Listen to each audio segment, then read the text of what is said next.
বনি ইসরাইলের এক জালেম ছিল, জালেম, তার নাম ছিল কিফিল।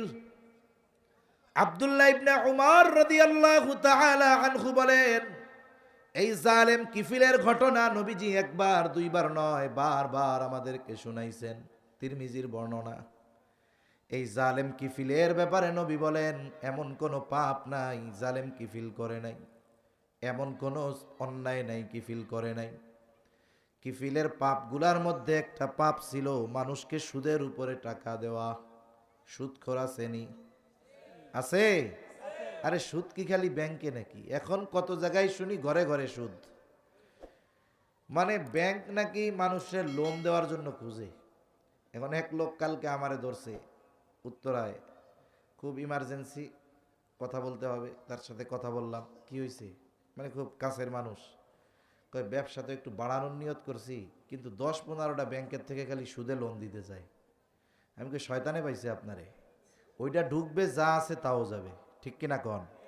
একটু ধৈর্য ধরেন, আল্লাহর কাছে বরকতের জন্য দোয়া করেন, ইনশাল্লাহ আল্লাহ বরকত দিয়ে দিবে। হারাম অনেক হলেও বরকত নাই, হালাল যদি অল্প হয় এর মধ্যে বরকত আছে। ঠিক কিনা বলেন? তা চিন্তা করেন, ব্যাংক দিতে ঘরে কেন? কয় পাবলিক ব্যাংকের কাছ থেকে টাকা উঠায় না, অনেক প্রসেসিং আছে, ঝামেলা। এই জন্য কি করে কিছু মানুষ নাকি শুনি আর কি, ব্যাংকের থেকে 10 লাখ লোন আনে, মনে করেন 10% ইন্টারেস্ট সুদ দিবে তাকে, এলাকায় না পাবলিকের কাছে 20%-এ ছাড়ে। কথা বুঝেন নাই মনে হয়? 10% ব্যাংকে দিল, 10% হাই খাইলো। কতজন এটারে আবার কয় ব্যবসা। মনে রাখবেন, এটা তো হারাম। কিছু হারাম কিছু কিছু সময় জায়েজ হয়ে যায়, বৈধ হয়। হারাম আবার জায়েজ হয় কেমনে বা হালাল হয় কেমনে? মনে করেন একজন বিবাহ করছে এক বাড়িতে, ওই বাড়িতে ওই ব্যক্তির 2টা মেয়ে আছে, সে বড় মেয়েরে বিবাহ করছে। বলেন তো, বড় মেয়ে তার বিবাহ বন্ধনে আবদ্ধ থাকা অবস্থায় ওই যে যে ওনার শালি আছে, বিয়ে করতে পারবে? পারবে না, হারাম। বড় মেয়ে মারা গেছে, এখন তার জন্য বিয়ে করা হালাল হয়ে গেছে।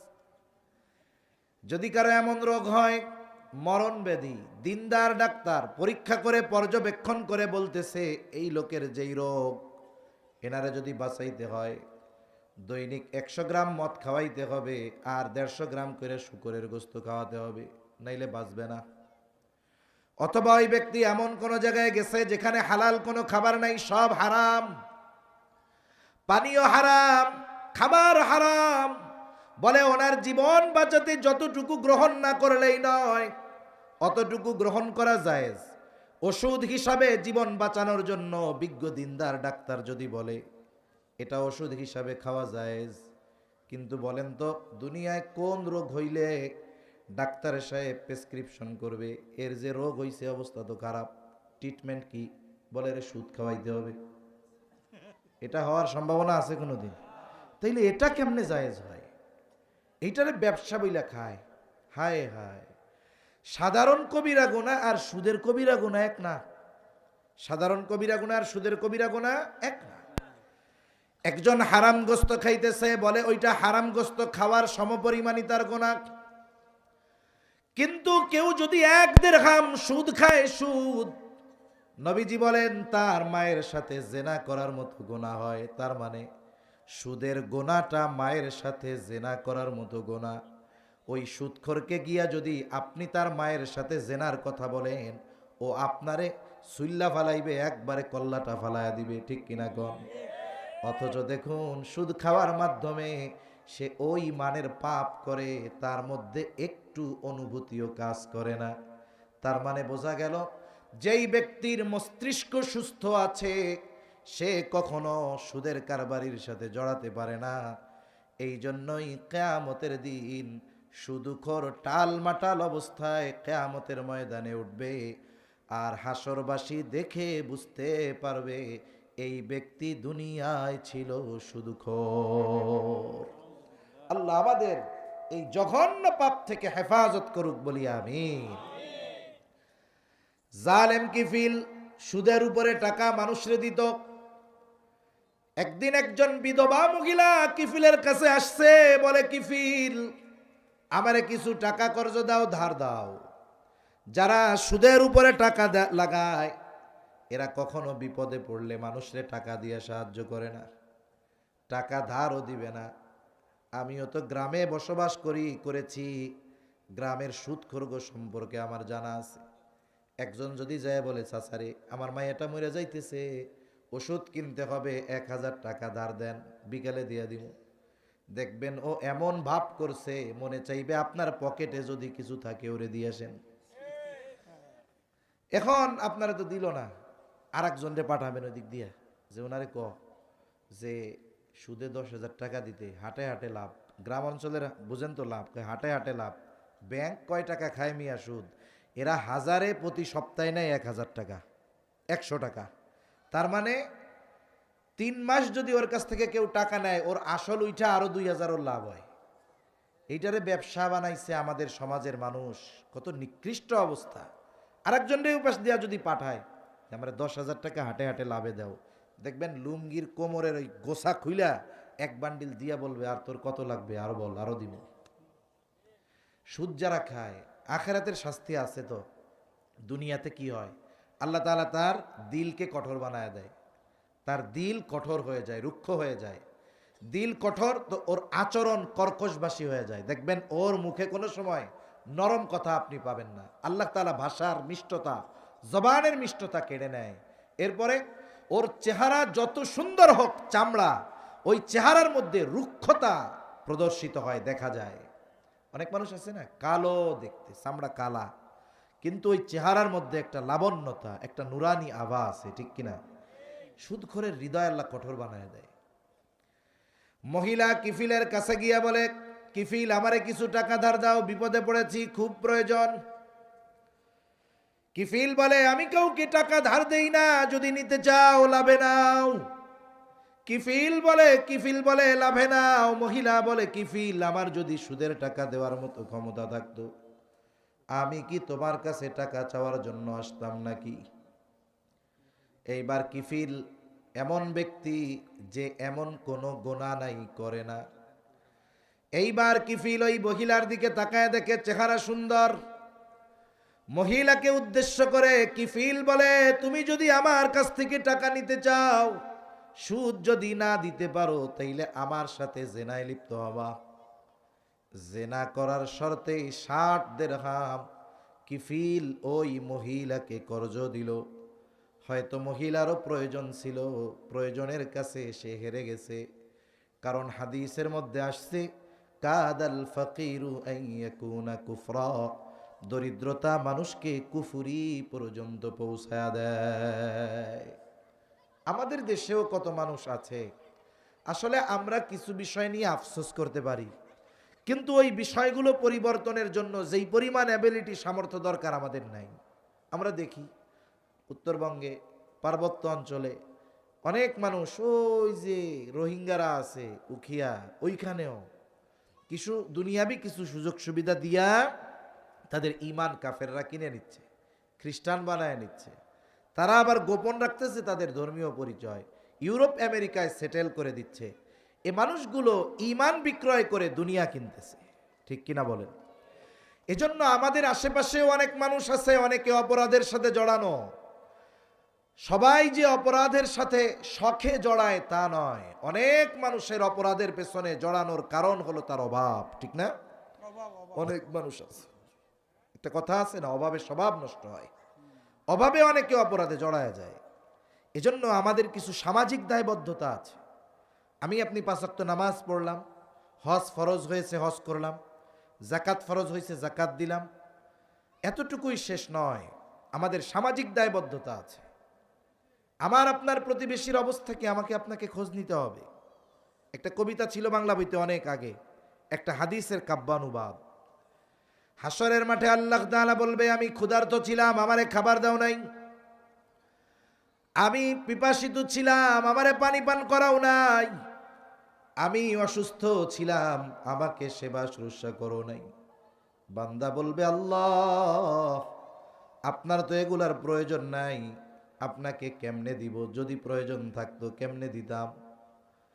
আল্লাহ তাআলা তখন বলবে, বান্দা তোমার পাশে তোমার প্রতিবেশী অভুক্ত ছিল, তুমি যদি তারে খাবার খাওয়াইতা আমি সেটা পাওয়া যাইতাম। তোমার প্রতিবেশী অসুস্থ ছিল, তুমি যদি তারে সেবা শুশ্রূষা করতা আমি পাওয়া যাইতাম।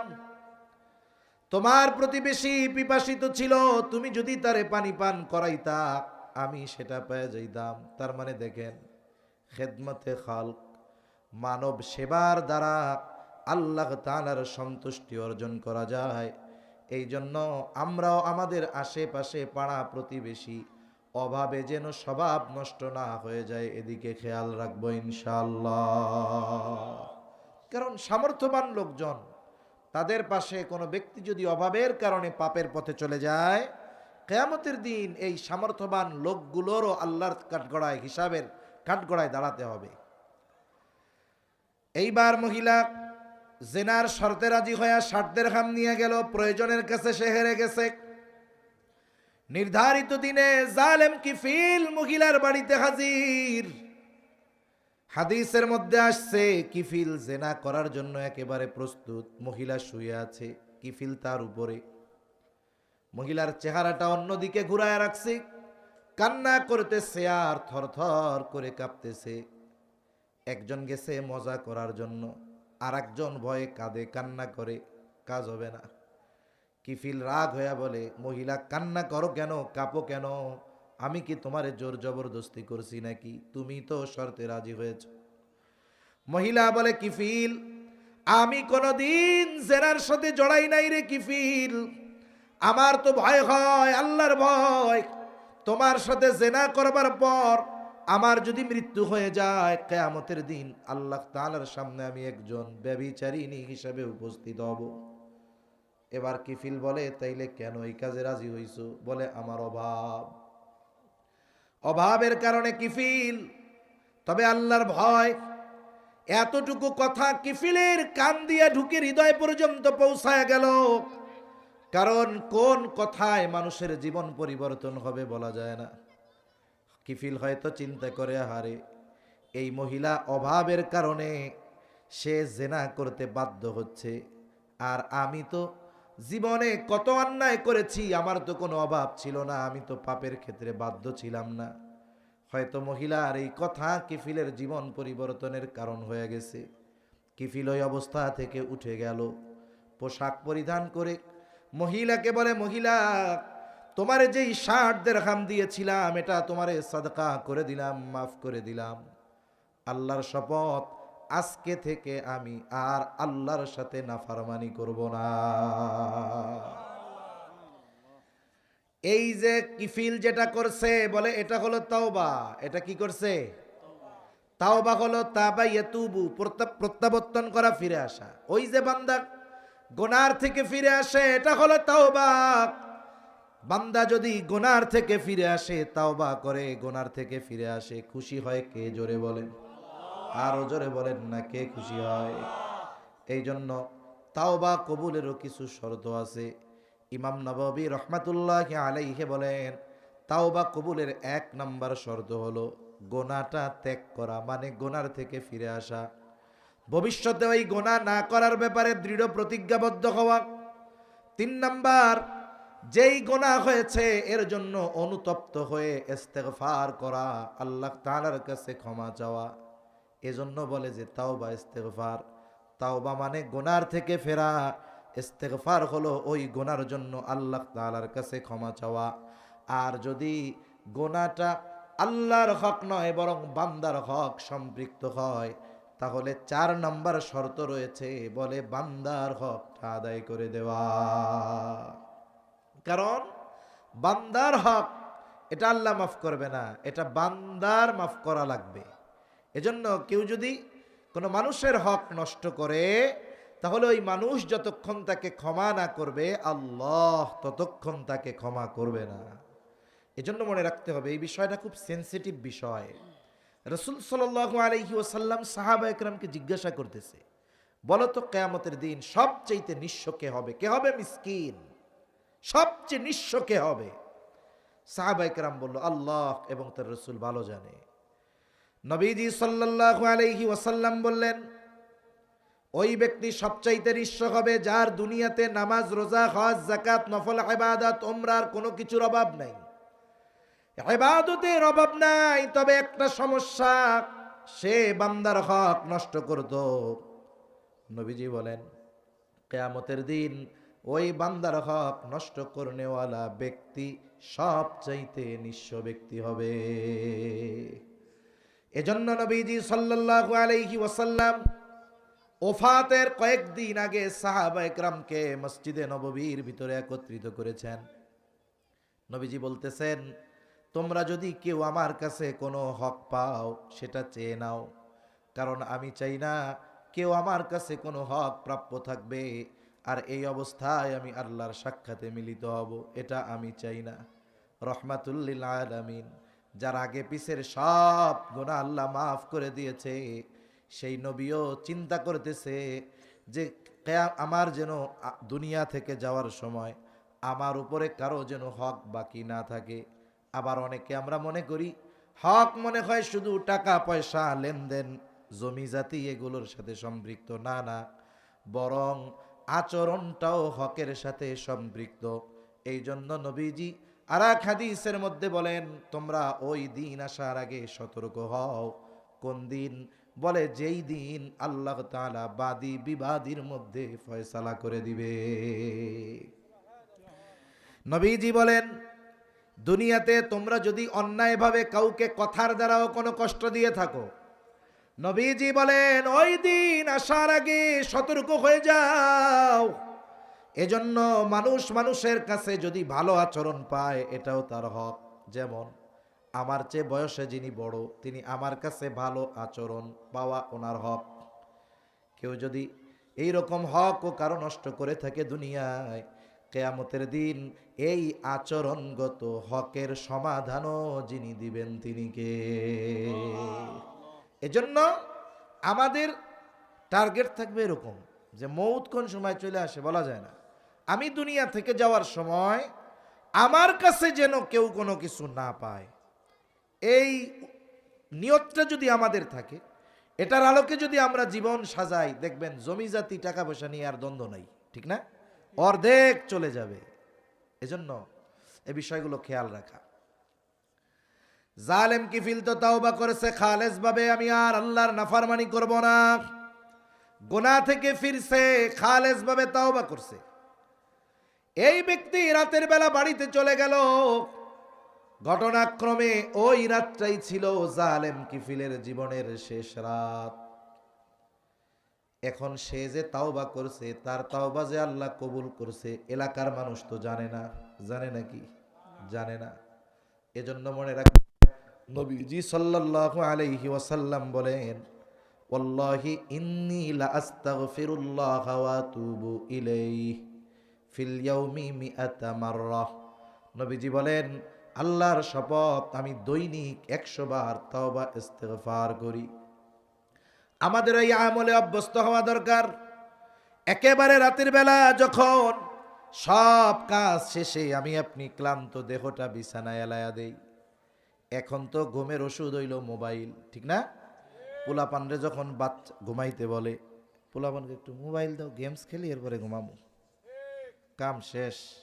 অবস্থা এত খারাপ, মা বাচ্চারে পেটের মধ্যে নিয়ে খালি মোবাইল দিয়ে খাই 9 মাস কাটাইছে। এখন দুনিয়ায় আসার পরে এই বাচ্চা খালি কান্নাকাটি করে। 2 দিনের বাচ্চা কান্নাই থামে না, হুজুরের কাছে নিয়ে আসছে। এখন হুজুর খুব ইখলাসের সাথে আয়াতুল কুরসি, সূরা ফাতিহাটাতে যা আছে পড়া ফু দিছে, কান্না আর থামে না। একটু পরে কয়, তুই তো মোবাইল দেখে কাটাইছিলি, দেখি তো পোলা পান্ডারে মোবাইল দেখাই। 2 বছরের বাচ্চা, যেই মোবাইল দেখাইছে চোখ বড় করে কান্না শেষ। অবস্থা এরকম বানায় ফেলতেছি আমরা পোলাপানের। এজন্য মোবাইল ঘুমের সময় মাথার কাছে রাখলে এটা রেডিয়েশনের কারণে ক্ষতি হয়, বাচ্চাদের আরো বেশি ক্ষতি হয়, নিজেরও ক্ষতি হয়, বাচ্চারও হয়। এজন্য এটা দূরে রাখবো। রাতের বেলা একটু জীবনের হিসাব করব আমরা। দুনিয়ায় তো ব্যবসা বাণিজ্য যারা করে রাতের বেলা হিসাব করে শোয়ার সময়, দোকান বন্ধ করার পরে। আমরা একটু জীবনের হিসাব করব যে আমার আজকে ভালো কাজ কয়টা, মন্দ কাজ কয়টা। কারণ এই হিসাব মানুষের জীবন পরিবর্তনের কারণ হয়। ব্যবসায়ী হিসাব করে না রাতের বেলা, হিসাব করে দেখে, হায় হায় আজকে যা বেচা কেনা হয়েছে এর যা লাভ, এর সে গেছে বাকি বেশি। লাভ হয়তো 20,000, বাকি গেছে 30,000।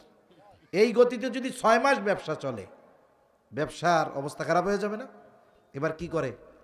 কর্মচারীদের অ্যালার্ট করে, এই বেটা আগামীকালকে থেকে আমার 1 লাখ বেচা লাগবে না, নগদ বেচমু বেটা 20,000, নগদ বেচমু 25,000, তাতেও তো আমার 5,000 লাভ আছে। যদি 20% তার লাভ হয়, আমার বাপও যদি বাকি চায় আগামীকাল থেকে 1 টাকাও বাকি দিবি না। এই যে যে সিদ্ধান্তে সে উপনীত হতে পারলো, কেন? বলে সে হিসাব করার কারণে। যদি রাতে হিসাব না করতো এ সিদ্ধান্ত সে নিতে পারতো না। এজন্য মানুষ তার জীবনের হিসাবের মাধ্যমে আগামী দিনের সিদ্ধান্ত নিতে পারে যে আগামী দিন আমার পথ চলা কেমন হবে। হয়তো কোনো আল্লাহর বান্দা হিসাব করেছে এরকম রাতের বেলা, হিসাব করে দেখে হায় হায় আমার তো আজকে গুনাহ বেশি সওয়াব কম। মানুষ যখন ঘুমায় না, শয় যখন, তার মাইন্ড সে যেদিকে নেয় গোটা রাত এর প্রভাব তার মাথার মধ্যে, গোটা দেহের মধ্যে এর প্রভাব বিস্তার করে। এখন ওর তো চিন্তা, হায় রে আমার গুনাহ বেশি সওয়াব কম। এটা তো একদিনের হিসাব। যদি বিগত গোটা হায়াতের হিসাব এরকম হয়, আর যদি এই রাত আমার জীবনের শেষ রাত হয়ে যায়, কিয়ামতের দিন আমল নামায় গুনার পাহাড় নিয়ে আল্লাহর সামনে হাজির হওয়া লাগবে। ওই যে দোকানদার যেমন সিদ্ধান্ত নেয় আগামীকাল থেকে আর বাকি হবে না, হয়তো ওই ব্যক্তিও চিন্তা করবে আগামীকাল থেকে আর পাপ করা যাবে না, এইবার আল্লাহর কাছে ক্ষমা চাইবে। আল্লাহ না করুন ওই রাতটাই যদি তার জীবনের শেষ রাত হয়ে যায়, আশা করা যায় কিয়ামতের দিন আল্লাহ তাআলার সামনে আমল নামায় গুনাহ শূন্য অবস্থায় সে হাজির হবে। জালেম কিফিল তওবা করে বাড়িতে গেছে, ঘটনাক্রমে ওই রাত তার জীবনের শেষ রাত, ঘুমায় পড়ছে, দুনিয়া থেকে চলে গেছে। সকাল বেলায় মানুষেরা আনন্দ মিছিল বাইর করছে, জালেম মরছে, ভালো হইছে। এই পৃথিবীতে অনেক মানুষ আছে, অনেক মানুষ চলে গেছে, মুসলমানের ঘরের সন্তান, তাদের মৃত্যুতে মানুষের মধ্যে কোনো অনুশোচনা কাজ করে নাই, বরং ওই মানুষগুলার মৃত্যুতে ইন্না লিল্লাহ তো বহুদূর, একেবারে সবাই ঢালাও ভাবে কইছে আলহামদুলিল্লাহ। হয় না? আমরা ফেসবুক মাঝে মধ্যে, তা মাঝে মধ্যে দেখি যে মোটরসাইকেল অ্যাক্সিডেন্ট করে একটা ছেলে মারা গেছে, হ্যাঁ একেবারে ফেস পুরা থেতলে গেছে, আর একজন পাশে ওর ছবি দিছে, একেবারে সুদর্শনে স্মার্ট এক যুবক। চিন্তা করি আহারে, এই 18, 19, 20, 21 বছরের ছেলে, যার সন্তান মারা যায়, ওই বাপ বুঝে যে সন্তান হারানোর বেদনা কত গভীর, কত বড়। আফসোস করি। তা চিন্তা করি একটু ভিতরে ঢুইকা দেখি তো মানুষের মন্তব্য কি। ও আল্লাহ, ঢুইকা দেখি সব লেখা আলহামদুলিল্লাহ, আরো কদিন আগে মরলে ভালো হইতো। আছে না এরকম? আছে তো। কেমন জীবন একটু চিন্তা করেন তো। আপনাদের যাদের একটু যুবক বয়স, একটু পাওয়ার, চিন্তা করেন। এজন্য কবি কত সুন্দর কথা বলে, যেদিন এসেছিলে ভবে কেঁদেছিলে তুমি, হেসেছিল সবে, এমন জীবন তুমি করিও গঠন, মরণে হাসিবে তুমি, কাঁদিবে ভুবন। আল্লাহ আমাদের এমন জীবন দান করুন বলি আমি। জালেম কিফিলের মৃত্যুতে মানুষ আনন্দিত, কিন্তু আল্লাহর যে তারে মাফ করে দিছে কেউ তো জানে না। হাদিসের মধ্যে আসছে আল্লাহ তাআলা কুদরতি ভাবে কিফিলের দরজার উপরে লিখে দিছে, ইন্নাল্লাহা ক্বাদ গফারা লিল কিফল, তোমরা কিফিলকে জালেম বলো না, আল্লাহ তাআলা কিফিলের গুনাহগুলো মাফ করে দিয়েছে। আর আল্লাহ তাআলা যখন কারো গুনাহ মাফ করে দেয়, ঈমান আনার কারণে অথবা খালেস ভাবে তাওবা করার কারণে আল্লাহ মাফ করে দেয়। বলে তাওবার কারণে অতীতের গুনাহ শুধু তার মাফ হয় এমনটা নয়, বরং অতীতের গুনাহগুলোকে আল্লাহ তাআলা নেকের দ্বারা বদল করে দেয়। আল্লাহ তাআলা বলেন, মান তাবা ওয়া আমানা ওয়া আমিলা আমালান সালিহান ফাউলাইকা ইউবাদদিলুল্লাহু সাইয়্যাতিহিম হাসানাত ওয়া কানাল্লাহু গফুরুর রহিমা। যারা কাফের ওরা ঈমান আনার মাধ্যমে মৌলিক তাওবা করে, আল্লাহ তাআলা ঈমান আনার কারণে তাদের গুনাহগুলো মাফ করে, গুনাহগুলোকে নেকের দ্বারা বদল করে দেয়। মুফাসসিরিন কেরাম বলেন শুধু ঈমানের মাধ্যমে নয়, ঈমানের কারণে নয়, বলে খালেস তাওবাও যারা করে ফাউলাইকা ইউবাদদিলুল্লাহ সাইয়্যাতিহিম হাসানাত, আল্লাহ তাআলা তাদের মন্দ কর্মগুলোকে নেকের দ্বারা বদল করে দেয়। এজন্য আমরা তাওবা ইস্তেগফারে অভ্যস্ত হব তো ইনশাআল্লাহ।